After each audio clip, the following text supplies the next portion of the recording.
جسم کے کسی بھی حصے میں درد ہو یا کئی حصوں میں درد ہو تو جسم کے دردوں سے نجات کے لیے یہ ایک مسنون عمل ہے کہ 3 بار بسم اللہ الرحمن الرحیم پڑھ کے جہاں درد ہو وہاں ہاتھ رکھ کے 7 مرتبہ اعوذ بعزت اللہ وقدرتہ من شر ما اجد و احاذر، یہ مبارک دعا پڑھ لیجیے۔ انشاءاللہ چند دن اس عمل کی برکت سے درد کا نام و نشان ختم ہو جائے گا۔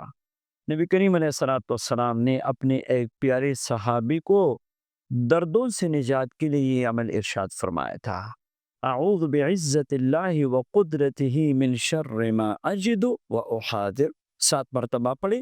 اس سے پہلے 3 مرتبہ بسم اللہ الرحمن الرحیم پڑھے۔ روزانہ کسی بھی وقت کر سکتے ہیں اور یہ مسلسل چند دن کرے، انشاءاللہ درد ختم ہو جائے گا۔